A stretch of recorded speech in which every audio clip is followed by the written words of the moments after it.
लगा सकता है सबके अंदर है, सबके अंदर।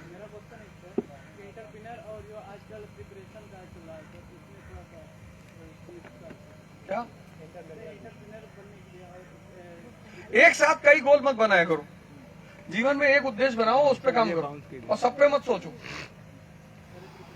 बिल्कुल, जिस पे काम कर रहे हो तो एक ये रोग और भी है कि हमने बगल वाले को देखा कुछ करते हुए, हमें लगा ये भी कर ले। तुम 2 साल अपने जीवन का शुद्ध तैयारी को दो। अगर 21 साल उम्र है तो तुम टारगेट बना लो कि 24 में मुझे पहला अटेम्प्ट देना है और 24 तक मुझे एक एक चीज हजम कर लेनी है और तैयार कर लेनी है। तैयारी 6 महीने की नहीं होती, इसको याद रखना। सिविल की तैयारी में 2 साल लगते हैं मिनिमम। पहला साल जब आप कोचिंग करते हो और हजम करते हो चीजों को, और दूसरा साल आप प्रैक्टिस करते हो, इसमें 2 साल लगते हैं।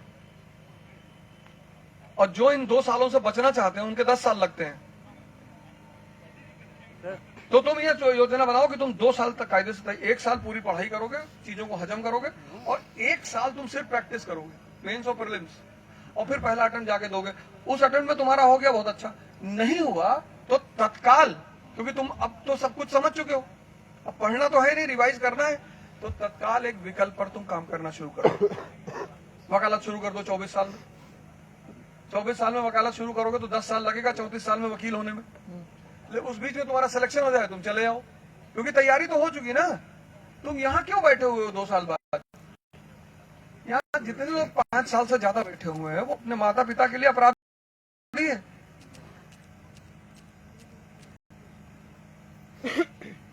तैयारी 2 साल, उस 2 साल में आप कुछ भी ना करें, उस 2 साल में आप कुछ भी ना करें, कुछ भी। एमए कर ले, फिर यूजीसी करो, बिल्कुल। हम सब मिडिल क्लास से आते हैं, तो हमारे सबके अंदर एक डर होता है कि यार अगर ये नहीं हुआ तो, वो नैसर्गिक है, नेचुरल है। लेकिन 2 साल आप इस तैयारी को दीजिए, टारगेट बनाइए। जैसे 22 चल रहा है तो हम 22 और 23 तैयारी करें। 22 तो खत्म हो गया, तो 23 24 तैयारी। अब तो बहुत लोग जागरूक, अभी एक साहब मुझसे मिलने आए थे, तो उनका लड़का 15 साल का है। हमसे क्या तैयारी शुरू करवा दो? तो हमने कहा काहे परेशान हो रहे हैं? नहीं, हमने कहा कि मित्र है हमारे, हमने कहा 3 साल रुक जाइए, पढ़ लेने दो महाराज।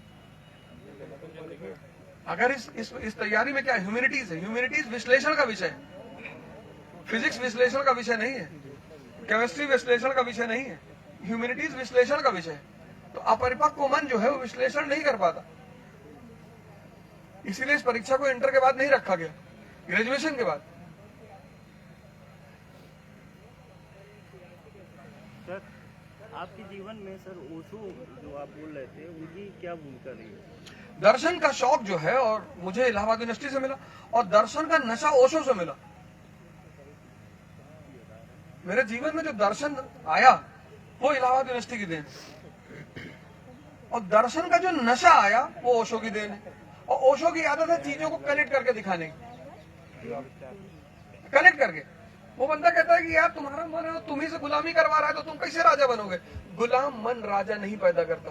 कितनी तथ्यात्मक बात है ये, सभी जगह कितनी तथ्यात्मक बात है। तुम्हारा मन बाहर वाले का थोड़ी है, तुमको उठना है, तुम उठ ही नहीं पा रहे हो। तो गुलाम मन राजा नहीं बना सकता। तो इसमें निराश और हताश और परेशान होने की कोई जरूरत नहीं। मैंने कहा भी है, कल खैर मैं इस बात की घोषणा भी कर दूंगा, मैं तुम लोग को नौजवान क्रांति का